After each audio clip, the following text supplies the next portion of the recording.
Hi, good evening, and welcome to tonight's edition of Resistance TV.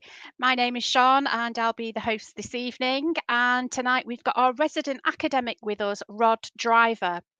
And tonight, Rod's going to be talking to us about how the powerful international organisations are used to manipulate us. And the focus will be on the World Bank, the IMF, which is the International Monetary Foundation. Sorry, getting a bit tongue-tied there, and the World Trade Organization. But we'll also be discussing the current role of NATO and the World Health Organization. So, good evening, Rod. How are you? Sorry, Sean, we've just lost Rod. Oh dear. Right. Okay. So last time Rod was on, we were talking about the COVID pandemic, and a few of our viewers did get a little bit upset with some of the controversial things that we were discussing during that show. We totally understand how people would be upset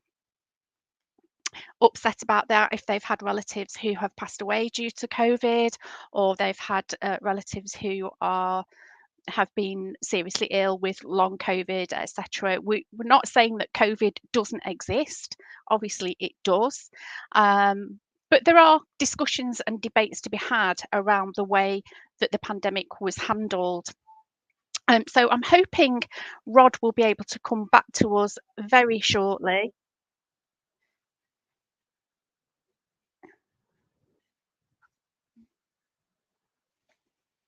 Just bear with me. There's all sorts of things going on here.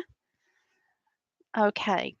So, Gaz, do we have an update on Rod? No, his devices are not connected. Just reconnecting. It won't be a minute.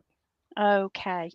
Right, I'm going to have to plan for these issues, aren't I, in future? That'll teach me. So have we got anybody in the chat this evening? If you let us know if you're here, where are you from? And if you're new to the channel, please let us know. And if you'd like to give us I'll give you a sing song, Kevin, but I'm not sure whether you'd like my voice. Give us a like whilst we're waiting for Rod to come back on. Click that thumbs up button. Hi Shirley, thanks for your support this evening. And if you can, if you're new to the show, subscribe and click the notification bell, and that will tell you when we're going live. So as you probably saw, Chris was back with us the week before last, and he's hoping to be back with us again next week. So we're looking forward to that, and we've already got guests lined up for that. Hi John Atcher, UK in the house. Hi, nice to join us. Hi Rod. Hi, finally got my camera there? And microphone working. Well, I sometimes think it's just an old computer. Sometimes I think they're MI6 are trying to interfere with the gremlins. So, I was having kittens then, thinking I'm going to have to waffle for an hour, do a little dance. Oh no, he's frozen again. No, he's not. Fingers crossed that from now on things will go smoothly. So I haven't heard anything you said. So have you done the introduction? Yes, I've done the introduction. I've said you're going to be talking about various organisations. So I'm going to hand it over to you now, Rod. Okay, thanks very much. So apologies to everybody watching and listening. We occasionally get these glitches, but fingers crossed it'll go smoothly from now on. So today we're going to talk about international organizations. Now, in the past, when I talked about this, I focused very much on trade organizations like the World Trade Organization or the WTO. And then there's two financial organizations called the World Bank and the International Monetary Fund, or IMF. But I'm also going to talk a little bit about NATO and about the World Health Organization, because they are becoming more and more important in ongoing discussions at the moment. So I came across this great quote by Michael Hudson, who's a very good economist who I think probably understands the way the global economic system works probably better than anybody else. And he wrote, "The purpose of a military conquest is to take control of foreign economies, to take control of their land and impose tribute. the genius of the World Bank was to recognize that it's not necessary to occupy a country in order to impose tribute or to take over its industry, agriculture, and land. Instead of bullets, it uses financial maneuvering. As long as other countries play an artificial economic game that US diplomacy can control, finance is able to achieve today what used to require bombing and loss of life by soldiers. So if we go back in time to towards the end of World War II, so 1944, there was a very important meeting between primarily between the leaders of Britain and America, a place called Bretton Woods, where they worked out what the future economic system would look like. And they created the IMF and the predecessor to the World Bank. So they created the IMF, the World Bank, and the predecessor to the WTO, which used to be known as GATT. Now, originally, they had slightly different purposes. So I'm going to talk first of all about the IMF and the World Bank. So the IMF is known as the lender of last resort. So if a government gets into trouble financially, in theory, the IMF can step in and help them out financially. And then the World Bank was intended to have a slightly different purpose, which was loans for development. Now, over time, those purposes have sort of expanded and overlapped and so on, but those are still their primary purpose. Now, if you read a standard economics textbook or talk to mainstream economists, they will say, oh, these institutions are very positive. They're there to make sure the international financial system is stable and they're to help everybody. But in fact, once you start scratching below the surface, you realize this is not true. They are really tools of the US government to help them structure the economies of other countries in a way that works for America and for American companies. So if you look at who has been the head of the World Bank, the one or two interesting names crop up. So the first one was a guy called John McCloy. Well, he was the US Assistant Secretary of State for War between 1941 and 1945. So he's a US sort of military politician, if you like.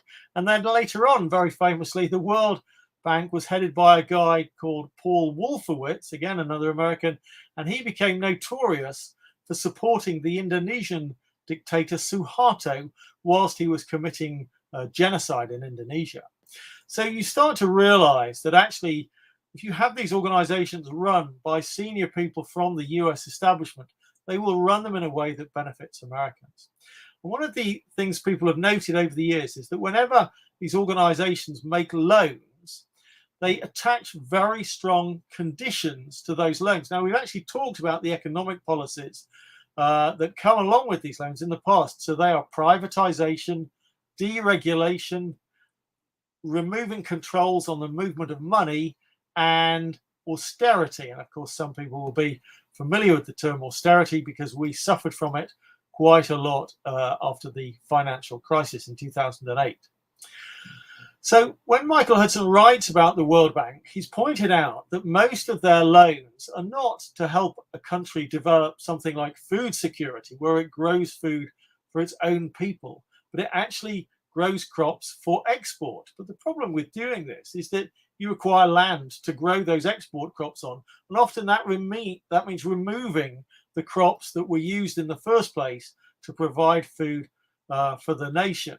And so, in fact, food security decreases when many of these countries receive loans from the World Bank to grow export crops. Now, these conditions with loans have been applied to over 100 countries. And overwhelmingly, in the vast majority of countries, the outcomes have been disastrous. And in fact, some countries nicknamed the IMF "I am fired" because so many people lose their jobs because of these conditionalities. So some of you will be aware that in the 1990s there were problems in Yugoslavia and also in Rwanda, where there was mass slaughter.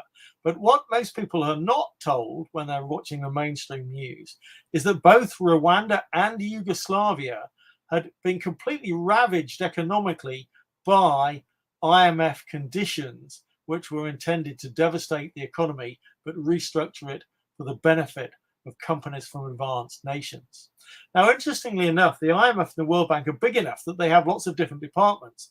And often their own research staff will come up with a completely different conclusion from the people who actually enforce the policies. So over and over again, researchers at the World Bank have said that their own policies will cause civil unrest because they cause so much harm to poor people. And many staff at the IMF have openly disagreed with the policies being implemented by their bosses.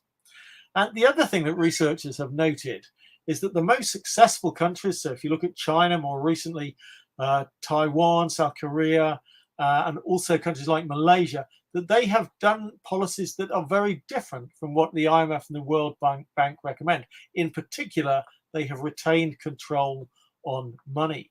Now, various insiders from these organizations have come forward and told us about what's really going on after they stopped working for them. So one insider from the World Bank said, everything we did from 1983 onwards was based on our new sense of mission to have the South privatized or die. Towards this end, we created economic bedlam in Latin America and Africa between 1983 and 1988. And then other researchers have admitted that at meetings in 2002, remember this is just the year after the 9/11 attacks, World Bank officials met up with American government officials, and the US told the World Bank that they are simply a tool to enforce privatization in other countries. So you start to realize that this is not about helping poor countries. This is about forcing them to restructure their economies to benefit primarily America, but also other advanced nations. And in fact, even the US Treasury has admitted that the World Bank is an institution solidly dominated by the United States, faithfully promoting not only strategic US economic goals, but short-term political objectives as well. And there's a great book, if anybody ever wants to find out more about this, there's a great book by a guy called John Perkins, who used to be an insider in the IMF. And he wrote Confessions of an Economic Hitman. And in fact, there's a new version of that. And that has immense amounts of detail about case study after case study where people from the IMF went and lied to governments in developing countries about the benefits of the policies that they were imposing, knowing full well that actually the country would be harmed by these policies. Now, these organizations have immense power. So, for example, a few years ago, before the South Korean presidential elections, all four candidates had to agree before the elections that if they were elected, they would enforce IMF policies. So you start to realize that democracy ceases to have any meaning if these international organizations can simply tell all candidates what to do. Now, for the last 20 years, various countries have been trying to escape the clutches of the IMF. So in 2003, Thailand revoked all the laws that had been introduced because of IMF conditions. In 2020, there were mass protests in Costa Rica about these policies, and the protests were so successful that it forced the government to backtrack on the policy changes. And Argentina has been a really, really fascinating case study in how powerful players, usually the US, can manipulate politics in other countries. So in 2006, the leadership of Argentina said, no way in hell are we ever going to sign another agreement with the IMF. Then 10 years later, in 2016, they have a new president. His name was Macri. He's basically a US puppet or a US sort of client, and immediately jumped straight back into bed with another IMF loan and accepting the conditions imposed by the IMF. And of course, more recently, we've seen that countries such as Greece that have been involved in finance negotiations with both the IMF but also the European Central Bank and so on have been forced to do austerity, and it's had devastating consequences for the country's economy. But always, when you have a government that imposes austerity, it's always the poorest people who suffer for the most. So social security benefits are cut and so on. Now, strangely enough, in 2016, even the IMF, that's the mainstream people in the IMF, came forward and admitted that austerity and the free movement of money actually cause more harm than any benefits they might create. So finally, some progress that even the most senior insiders have admitted that at least some of these policies are simply do not work. Okay, so that's the World Bank and the IMF, a sort of brief summary. So the other institution that I want to talk about is the WTO, which is the World Trade Organization. And that was another one of these organizations created in 1944, or it's the modern version of an organization created at Bretton Woods in 1944. And they claim to create a level playing field in global trade. But we've talked about this a little bit in earlier presentations, where you start to realize you can't really have a level playing field when you start with great inequality. If you have gigantic global corporations backed by governments from America or Britain or Europe competing against small companies that are still developing technology, always the powerful players will win, and the younger developing companies in poor countries that don't have the same support from their government will go bust, sometimes overnight. And if you start to look at the small print that and WTO regulations, you start to realize the devil is in the detail. And so they have rules on subsidies. So how much can a government assist different companies? And you realize they're biased towards rich countries. So you can have subsidies for research, but you can't have subsidies to protect newly developing industries. So the research subsidies are very useful in advanced countries. The infant industry protection, the subsidies to help developing industries, would be really useful in a poor country, but they're not allowed to have them. So you start to realize the whole system is loaded in favor of rich countries. And again, if you look at the small print, you realize how absurd some of the rules are. So in 1944, the WTO was trying to decrease the amount of bureaucracy that exists at customs checks. And so they introduced a rule that says customs officials cannot challenge the declared values on imports and exports.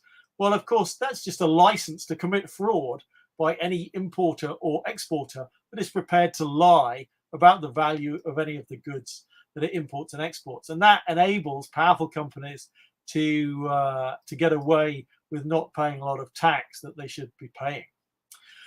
Various researchers have studied how negotiations take place within the WTO, and it's based around a principle of trade-offs. So if a rich country says, hey, we'll change these laws in our country, but as a trade-off, we want you and poor countries to change these laws, you start to realize that doesn't make sense when you start with existing imbalances in wealth and power.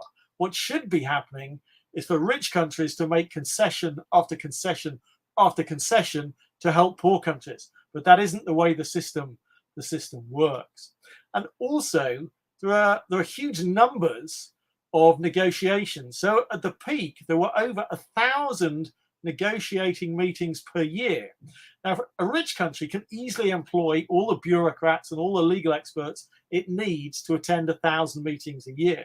But this is impossible for a poor country. Some of the poorest countries don't have a single permanent member of staff whose job is to negotiate at the WTO. So they just simply don't have the resources to engage in fair negotiations.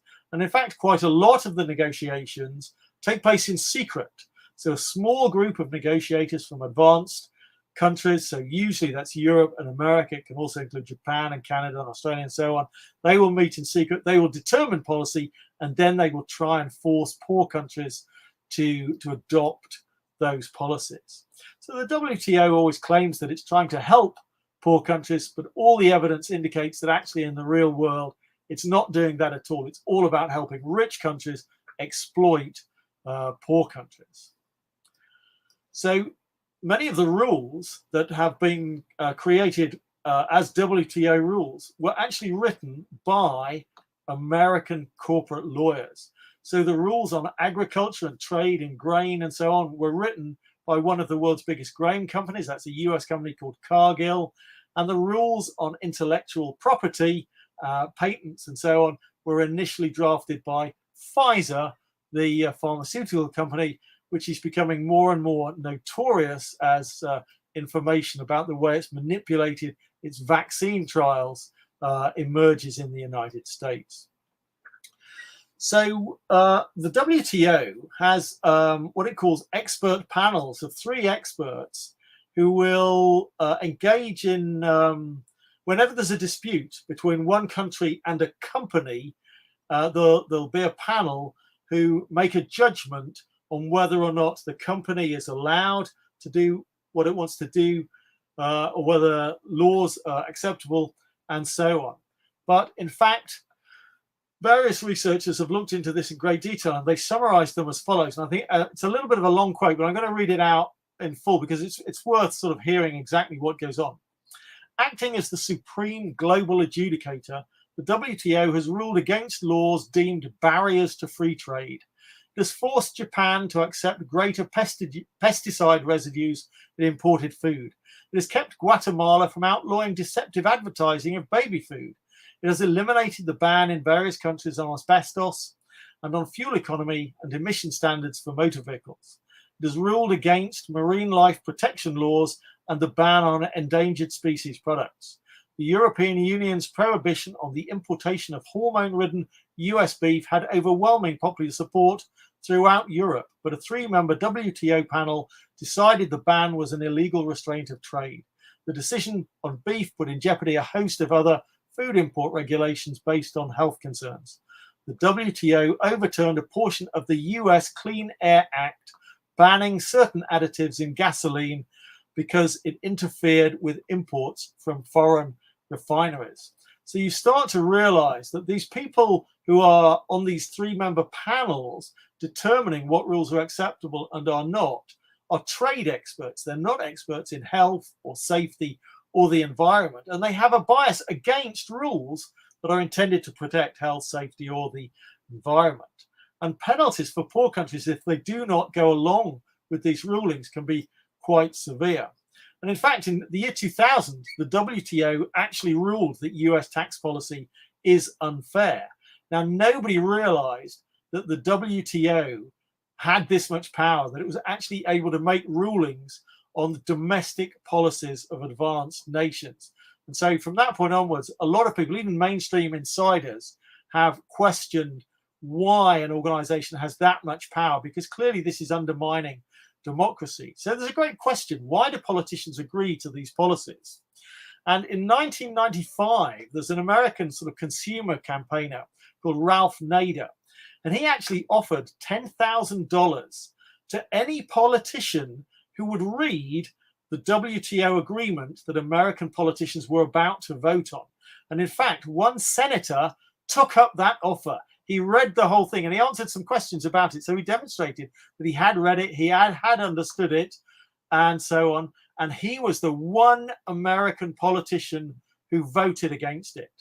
So the point is, the vast majority of politicians will never read these things. They're hundreds and hundreds of pages. Nobody really understands the details except a handful of corporate lawyers. Politicians vote for them because their most powerful lobby groups, the people who fund their political campaigns and so on, say, vote for this, it will be good for us. And many of these policies are really good for the rich and the powerful and really harmful to everyone else. And so you start to realize the WTO, one person who researched this actually commented and said, the WTO is the place where governments collude in private against their domestic pressure groups. So it's really a system that allows powerful players in each country to structure their economy in a way that works for them. So the 3 organizations we've talked about, the WTO, the World Bank, and the IMF, are often nicknamed the unholy trinity. They're sort of interchangeable masks for a single system, which is about the rights of people with money and the rights of big companies to go and control resources and dominate trade anywhere in the world. So some people describe them as sort of ministries of trade and finance for world government, where their focus is exclusively on corporate profits. So it's important to understand, if we wanted to restructure the global system to focus, say, on food security, we could easily do that. But the people with power in advanced nations, particularly America, have no interest in doing that. They like structuring the global economy in a way that benefits American companies and the wealthy and the powerful in advanced nations. So in recent years, various people have said, well, actually, the WTO is dying. There was a period from about 2001 to 2015 where negotiations have basically collapsed. Enough poor countries have realized they are simply being exploited through the WTO, and they're resisting, and they're trying to avoid signing up to any more agreements. So the advanced nations were trying to include agreements on patents and services and investments, and poor countries have finally said no. And in fact, in May 2020, the head of the WTO resigned, saying that it's going nowhere. So it may ultimately be a dead duck, as they say. But the mechanisms for enforcing the rights of companies to achieve their goals in other countries still exist in other forms. So there's something called the ISDS, which is the Investor State Dispute Settlement, that still has these three-person panels and secret courts where a company can sue a government for potential lost future profits. Now, it's worth thinking about that phrase that I just said there, potential lost future profits. If a government introduces a law to protect the environment and Exxon comes along and says, well, hang on, I think that law is going to reduce our profits, we can sue that government for billions and billions of all the future profits that we might have made if that law had not been introduced. And so you start to realize they create this parallel legal universe that completely bypasses all normal democratic legal processes, and they get rulings that are in favor of big companies. And the threat even of a company taking a government to these dispute settlement procedures is actually enough to deter many governments in poor countries from going ahead and introducing new laws because they're afraid of getting sued by big companies. So those are the three main organizations that I talk about generally. But the fact that we have those institutions, and it's so clear, and it has been so clear for decades now, that they have a really negative effect on what really goes on in the world, despite always claiming that they're neutral and that they're trying to create things that are a win-win for everyone and they're trying to help the poor and so on. You start to realize that is all propaganda. Well, there are two other organizations that have come to the fore in the last few years that I'm just going to mention because they're becoming increasingly important. So one of them is the World Health Organization, or the WHO. And in fact, a few months ago, I came across an excellent little documentary that's simply called Trust Who? Trust WHO, with a sort of question mark, about whether or not we should trust the World Health Organization. Last time I looked, it was quite hard to find that documentary. So it might require somebody who's very good at searching on the internet to find a source where you can still download it. But the whole point is the WHO is meant to be an advisory body that helps governments to understand what's sort of going on in terms of health processes around the world, particularly if you've got something that's described as a pandemic, and perhaps to coordinate the actions of different governments when things get really severe. Unfortunately, it's become more and more clear that actually the WHO has been what we call captured by pharmaceutical companies. By captured, we mean they start to see the world from the point of view of the pharmaceutical companies. Their decisions are based on the requirements of the pharmaceutical companies, especially the big American ones like Pfizer and so on, but there are many others too. Now, the problem with an advisory body that deals with something like health is that if this advisory body declares a pandemic and say, hey, the sky is falling, as happened with COVID, then governments find it very, very hard to ignore the advice, and they feel compelled to follow the advice being given by the WHO. But if that advice is simply the recommendations of pharmaceutical companies, then it may not actually be very good advice. So we have to question the immense conflicts of interests that can exist when you have very, very powerful profit-seeking companies who have enormous influence over these global bodies. So you start to realize that, again, it's another situation where democracy can be undermined if democratically elected governments just hand power to an international organization of what we call technocrats, so supposed experts in a particular field, who then start dictating policy, and governments feel that they cannot question it or cannot sort of choose an alternative approach. The other organization that I want to finish with tonight is NATO. Now, this has been in the news a little bit more because there is a war going on in Ukraine, and we've talked about this on a previous week, but NATO started off as what was called a defensive military alliance. So you have to remember that in the second half of the 20th century, there was a group of countries in Eastern Europe and Asia that we would call the Soviet Union, and people in the West were worried that they might attack. I have talked about this on one occasion where I've pointed out that actually the threat of an attack by the Soviet Union was always exaggerated. But putting that to one side, NATO came into being as an alliance between America and European countries. It's a defensive military alliance, so that if one country is attacked, all the others will rally to their defense. Unfortunately, after 1989, when the Soviet Union disintegrated, there was no real purpose for NATO to continue existing. But it still does. And in fact, what happened in the 1990s was that NATO participated in the destruction of Yugoslavia. And in 2011, NATO also participated in the destruction of Libya. So NATO is no longer the defensive military alliance that it used to be. It's an offensive organization which attacks other countries. And for any military alliance to sort of serve a purpose, it requires enemies. But that means that actually America has a vested interest in trying to pretend that Russia and China and any other country are enemies of NATO. And so America wants to expand NATO.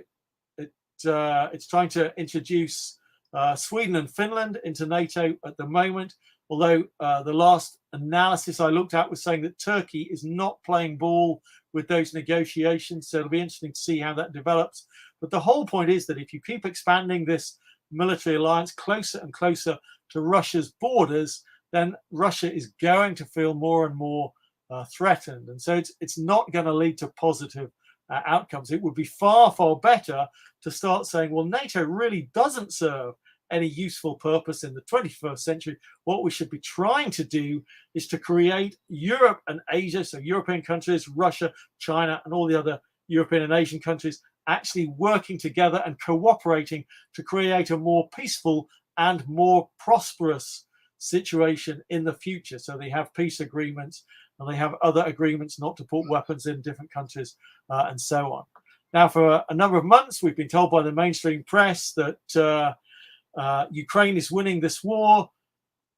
Recently, mainstream German and American journalists have now started to admit that was all complete nonsense, that actually Russia has taken control of the parts of Ukraine that it wants to stabilize in the future. That will be Eastern Ukraine and the Crimea primarily. And whilst there's still lots of fighting, much of what's going on actually involves the Ukrainians simply targeting civilians to destroy areas that they know they will not be able to control for very, very much longer. So if we come back to NATO and the other organizations we've looked at, you start to realize that they function as extensions of the most powerful and most influential groups. Sometimes it's the US government, sometimes it's corporate groups, and they undermine democratic rights. And it's really important that people are aware that these organizations don't always have good intentions, that they can be hijacked by powerful interest groups. And it's something we need to be aware of into the future. Okay, I think that's probably a good time to open up for questions and discussion. I hope the microphone worked throughout that. Yes, it was fine. Thanks, Rod. I had a little bit of a blip, but it was fine. It caught up. It caught up. One of the things that I've I think it's over the lockdown and all these big contracts that the government were giving out for PPE and things like that, and things that Boris Johnson has said and his ministers have said about how, oh, it's up to the corporations what they do about it. It's up to the retailers if they allow people to go into their shops and not wear masks. And there's been lots of little comments like this in the press that's made me think that, well, they're just blatantly handing power over to the corporations now. Do you think that's, are you seeing that as well, Rod? Is it more in your face than it ever was? So I think with the regulations, it's kind of like one thing where it's almost like these international organizations kind of setting some advisory rules and then governments feeling they can't challenge them. You have governments domestically, so the British government setting some guidelines, but then actually saying to companies, hey, it's up to you. But companies feel on the whole that they cannot avoid implementing the guidelines. They don't want to challenge the guidelines and so on. But I don't think I see it really as governments handing power to companies. I'm always saying that I think companies have far too much power. The biggest companies have far too much power, but they always are working with the backing of governments. And so whilst it might superficially look like a government saying to companies, do this, do that, and it's kind of your decision and so on, the governments are always there operating in the background.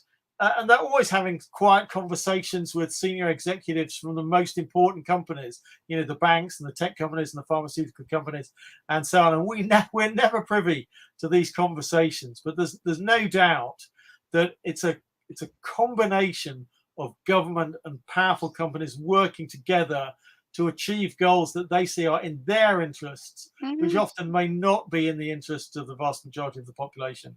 Yeah, and I think it's lazy government as well, because they are not bothered about writing their own policies. They'd rather take the policies that they've been given by corporations and other organisations and put those into legislation rather than making legislation which is right for the people. That's a really good point, and in fact, you can see a sort of trend over a long-term trend. So in the past, if we go back, say, 50 years, governments used to have internal expertise in every important area. And so if they were sort of in negotiations with corporate lawyers, their own experts would know every bit as much about what was going on as the corporate lawyers would. Unfortunately, a lot of that expertise has deliberately been lost over the years. And governments, to some extent, are now dependent on corporate expertise in some areas to help them kind of with the legislation. And I think we saw this with COVID, that I don't think the government really has that many people who are expert enough in what's going on with the spread of COVID and with the development of possible medicines to work against COVID. So they do defer to the pharmaceutical industry in relation to, say, injections, call them vaccines if you want to, and so on. And so in a sense, it's lazy government, but it's been a deliberate strategy over the years to get rid of in-house expertise in government. So they are dependent on corporate expertise, which is wrong in my opinion. Like you said, it's eroding our democracy, because we pay an awful lot of money to the civil service to provide all the necessary information to ministers, to government, to be able to form policies. Research that's done by our professors, our academics in this country, all of those things should be taken into consideration when forming new legislation, not just taking something that's been given to them off the shelf by a technocrat or a corporation. You know, it's like out in the trade union movement. People know, I used to work in the trade union movement and represent people who were having difficulties in work, and all of the employment legislation was set up to protect the corporations, not the employees. It's I for the agree. employers. I think, and the drift is more and more in what I would say is the wrong direction. Yeah. So it's creating. So I use the term power asymmetry. I talk about power quite a lot, in that employers have too much power and employees have too little power, and that's again been a deliberate thing by the government, starting with in the UK Margaret Thatcher, and in America Ronald Reagan, to completely destroy the unions. And so they destroyed the miners' unions in Britain. They destroyed the air traffic controllers in America. And there's been this steady process to destroy union representation as much as they can in the two nations.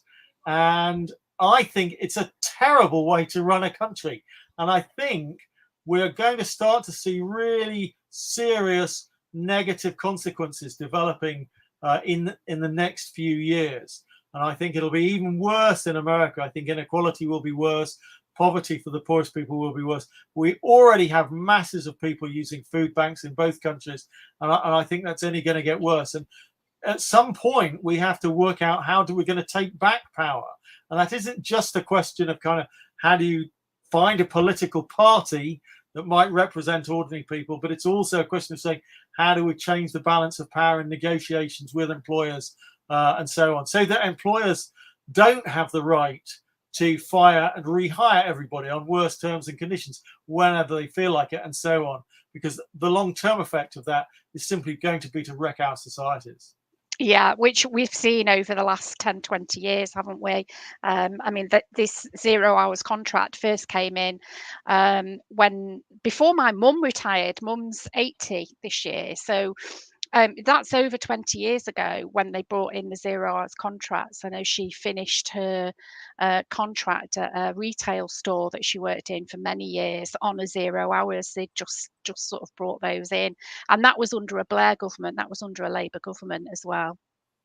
So let's go to some comments. Ellie Green said, in her book, How the Other Half Dies, Susan George called IMF policies a financial low intensity conflict. That's a great summary. So I used to read a lot of work by Susan George, and she's absolutely right that these policies are intended just to make life steadily more and more difficult for the poorer half of the population wherever these policies are implemented. And just to link it back to current events, I may have mentioned this when we were talking about Ukraine some weeks ago, but people sometimes forget that in the 1990s, these same policies were applied in Russia by Western economic advisors. And those policies had absolutely devastating consequences. So life expectancy decreased, tens of millions of people had their living standards dropped, so they ended up in poverty. And it was Putin who stepped in and rescued Russia from these terrible policies. Now, I'm not going to claim that Putin's a saint by any means, but he did recognize that in order to save Russia, he had to get rid of these economic policies. And any country that doesn't succeed in extricating itself from the IMF, the World Bank, and the WTO is going to find itself in difficulties over and over again. You mentioned Africa earlier on, Rod, and what brought to mind was similarly, Gaddafi did this in Libya, didn't he? He started to buy up lots of gold. He introduced kind of a socialist society where people had free rent, they had free fuel, gas, electricity, that kind of stuff, healthcare, and he was going to create a United States of Africa, which was when the USA went in and took Gaddafi out. Have you got any further anything further to say on that? So that's a really good point. So Libya is one of the things we talked about in the wars of kind of Cameron, Hillary Clinton, and Barack Obama a while ago. But it's worth reiterating the point that Libya had by far the highest standard of any country in Africa. It had actually got to the point where it had just about reached first world living standards. It had created what some people have called the eighth wonder of the world, which is this incredible irrigation system. So you've got to remember, much of the country is desert, but they'd actually worked out how to create an irrigation system that took water to all the parts that it needed to get to enable them to farm and so on. So his achievements were quite remarkable. And as you say, he was trying to create something like a United States of Africa. Very specifically, he wanted to create an African currency, which would mean that anything exported from Africa, so it could be oil or gas or minerals, gold, diamonds, and so on, would be traded in this currency rather than either the US dollar or the sort of French European currency that still dominated in those African countries that had formerly been French colonies. And it was probably his goal of creating this replacement currency that would be the main worry of American planners. So if you watch the mainstream news talking about Libya, you won't hear any of this. They'll all just say things like, oh, he was bad, he was evil, he was this. Despot, yeah. Yeah, exactly. All the standard things that we hear about Putin and we heard about Saddam Hussein. And it's all of this kind of caricature, this comic book caricature stuff to try to justify invasions. But in fact, what he did in Libya was quite a remarkable achievement. And people should be talking about it and studying it much, much more. He was actually showing to other poor countries, this is how you can become an advanced nation without allowing yourself to be exploited by American companies and European companies and so on. Yeah, I'd like to find out more about that. Actually, maybe that's something we could do in a future episode. Is to find out more. I know Dave Roberts, who's in the Resist movement. I think he actually went out to Libya at some point, and he was shown around all the things that they were actually doing over there. So that would be interesting to talk to Dave on that. Actually, John says, I'm not quite sure what he's getting at in this first question. He says, well, number one, all this is a form of criminality. I've been since COVID wondering if technocrats involved running off and regulating ideas formed in the historic past, the bureaucrats too. Well, I think he's just saying that what we're talking about is, or should be, in a reasonable society, serious crimes. And yeah. I would agree with that. And what you start to realize is most people, once they stop and think about it for a few seconds, realize that when Britain and America destroy Iraq, Afghanistan, Libya, and Syria with bombs and missiles and so on, that's probably a war crime. Right. But what they don't understand is that even more important than all of those war crimes is the rigging of the global economic systems to transfer wealth from poor people to rich people and from poor countries to rich countries. And it creates immense harms. And what I was saying about, say, food security in the presentation, in that lots of people die every year from malnutrition for various reasons. They just are not getting the right sort of diet in sufficient quantities and so on. Creating a trade system which allowed everybody to get all the nutrition they need is incredibly easy. You know, the world produces far more food in total than we actually need to feed everybody. And we could easily come up with ways to get it to those people who need it. Even if there's a drought in some countries, we can create ways that they have food stores and we can move it around the world and so on. But the problem is the people with power create an economic system where the people who are poor just do not matter. And in fact, Noam Chomsky used to talk about this quite a lot when he's talking about people who die in war zones or people who starve. But as far as decision makers in America and Britain and France are concerned and so on, these people are no different from cockroaches. You know, if they die, the rich and the powerful couldn't care less. And I think we really do need an entirely different breed of politicians in advanced nations who recognize that actually treating these people like human beings instead of like cockroaches is what will enable us to have a thriving society in the future.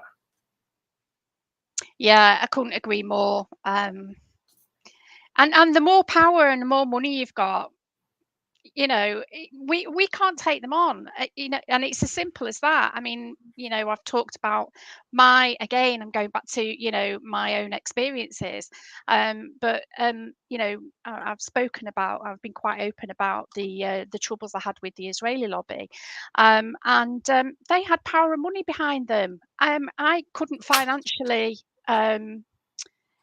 I couldn't financially take them to court. It wasn't, you know, it's just not doable. I would love to have taken the Sunday Times to court. I haven't got the money to do it. So that, you know, to me, our justice system needs a massive overhaul. Hi. Our justice system needs a massive overhaul, and we need to get sorted. You know, we need to get sorted the money for ordinary people to be able to take these big companies to court, you know, rather than having to rely on the gratuity of a decent lawyer or charity, you know, charity. It's just wrong and it needs overhauling. Actually, John also goes on to say, Rod, have you viewed the 1967 film The President's Analyst, starring James Coburn? All the answers are at the conclusion. Recommended heartily. I'm going to go away and look for that now, John. I'll have to do the same. Funny enough, I was watching an old James Coburn movie just last week, but it wasn't that one. So The President's Analyst. I'll make a note of that. We'll yeah, 1967. Yeah. Kevin Rathbone says that the countries that we think of as poor countries are really just being ripped off left, right, and centre by this lot Rod is talking about. We are the main facilitators of all this theft in the city, and I think you mean the City of London. Absolutely. You know, it's supposed to be the biggest money laundering centre in the world, isn't it? Very much so, yeah. And I think it's really interesting how the presentation of all these things in the mainstream media and what really goes on in the real world are so completely different. And any time you watch the mainstream, you'd have the impression that, hey, British and American leaders, they're nice guys, they're doing their best, it's difficult sometimes. And what you realize is the whole thing is really just either criminal or unethical behavior. And I sometimes say to people, even the distinction between criminal and unethical behavior is this enormous grey area. I'm writing something at the moment, which is what happens when the biggest criminals write the laws. And so you've got all these acts that in a reasonable society would be considered incredibly serious crimes. Yeah. So all our senior politicians would be in jail. All of our senior executives would be in jail. But because they write the laws or they manipulate the laws or they take international law and don't implement it domestically in Britain or America, none of them goes to jail. None of them is even prosecuted, or very rarely are they prosecuted. And so you start to realize we have just created what is essentially a criminal system. Yeah, well, at the moment, the Tories are trying to rip up our human rights bill, aren't they? Isn't it amazing? So the funny thing was, I was trying to explain to somebody the other day that the Labour Party have basically become a completely ineffective opposition. Right now, that's how they are under Keir Starmer's leadership. And you look at what I would consider to be an insane policy like ripping up our human rights, or another insane policy like sending asylum seekers to Rwanda. And it should be a no-brainer that every politician in the Labour Party is screaming from the rooftops to oppose these policies. But of course, that's not happening because we don't really have a functioning democracy in Britain at the moment. Yeah. Okay. Let's. We've got lots more questions here. Let's see if we can fire through them. Ellie Green. Oh, hang on. Where were we?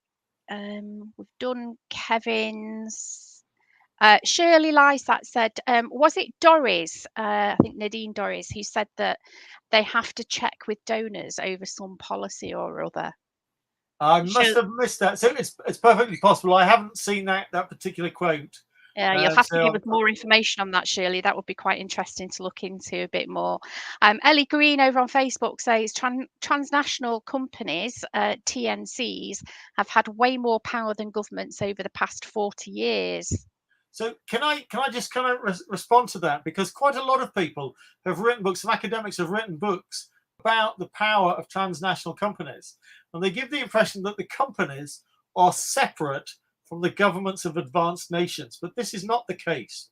The transnational companies have the power internationally, so in other countries, because they have the active support of the governments of the most powerful countries. Particularly, they have the support of the US government. And what we've seen over the last 75 years, so since the end of World War II, in fact, well before World War II, is that whenever a powerful enough company cannot get its own way in a poor country, it calls in the US government to try and change the government in the poor country. And the people who've heard all of my presentations will remember that back in one of the early ones, which was about the US government is the biggest criminal organization in the world, there's a great quote which was written in about 1933 by an American Marine Corps general called Smedley Butler. And he wrote a book called War is a Racket. And he'd been, as part of the US Marine Corps, fighting wars in country after country after country. And in every case, he explained he had been doing it on behalf of American corporate interests, and that war is just an extension of corporate power. And so it's really important not to think of companies as having taken over from governments. Companies only have the power they have because they are backed by the governments of advanced nations. And if the governments of advanced nations wanted to rein them in, they could do so quite easily. They don't want to rein them in because they feel it's useful to have them to control other countries. Absolutely. And yes, the money thing is incredibly important. So we've talked about funding of political parties. And again, you see it more in America than anywhere else, but it's happening here too, that you have big American companies paying millions of dollars to fund politicians from both major parties. It doesn't matter which party gets into power, the policies will work for those companies. Absolutely. It's all about the Benjamins, baby. Alexandra Ocasio-Cortez says that, and she got into a lot of trouble about it. I thought you were going to say she's just posted. No, not today. No, she must still be asleep. Faraz Khan says, where can I post questions? Faraz, you posted it in the right place. So if you post questions in the chat, we will get them. Who are they you keep talking about? Well, I think you need to rewind, maybe go and rewatch, because Rod actually talks about the WHO, who is the World Health Organization. And tonight we've also been talking about the IMF, the International Monetary Fund, and NATO. Who else? WTO, the World Trade Organization.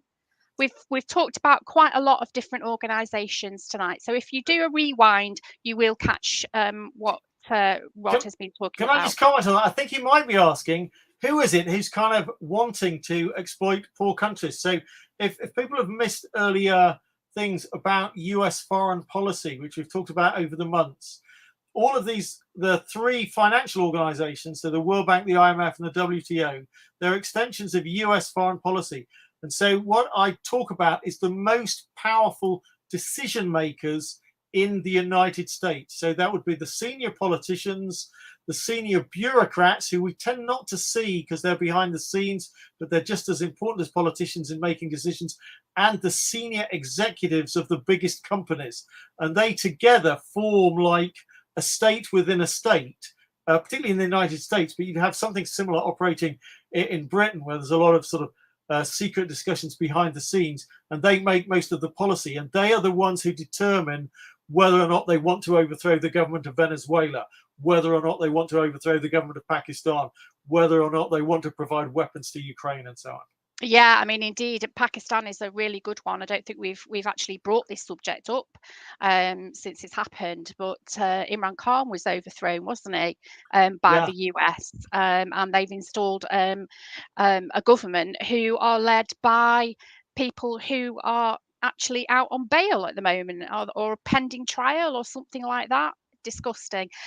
We're right at the top of the hour. I just want to squeeze in two more from Shirley. She says, a question to everyone really. Do the public at large now accept the conflict in Ukraine is Russia defending themselves? I think they do.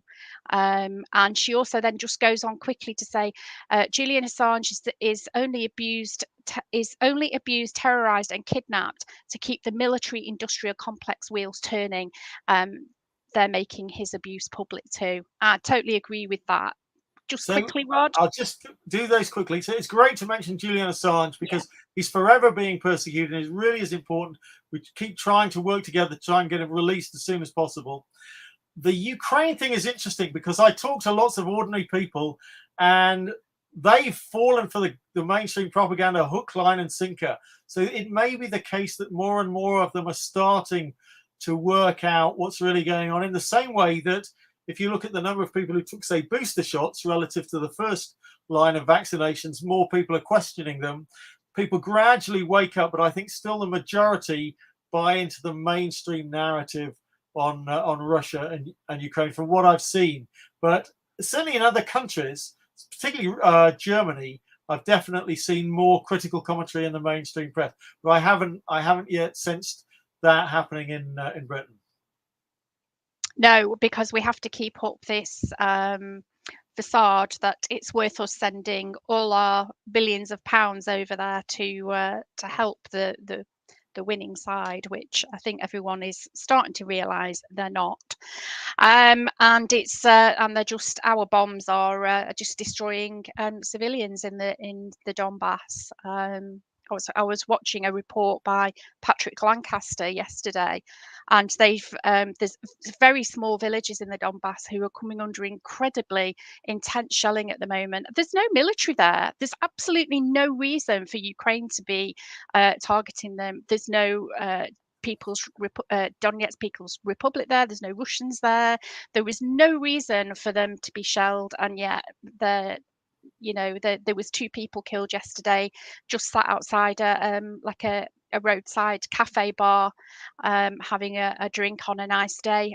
No military there whatsoever. So can I just finish off by saying that is consistent with the other independent reporters that I read who are also there, and that from the interviews they're doing with other people and so on, they believe that basically the Ukrainians have accepted they are going to lose, and they're just doing as much damage as possible before it's over. Yeah, because these are just small rural communities with, hardly anybody living there. They're just like trying to scrape a living on their own land, maybe with the odd cow and vegetables and all the rest of it. It's heartbreaking, absolutely heartbreaking. Anyway, Rod, we've reached the end of our show after our hiccup at the beginning.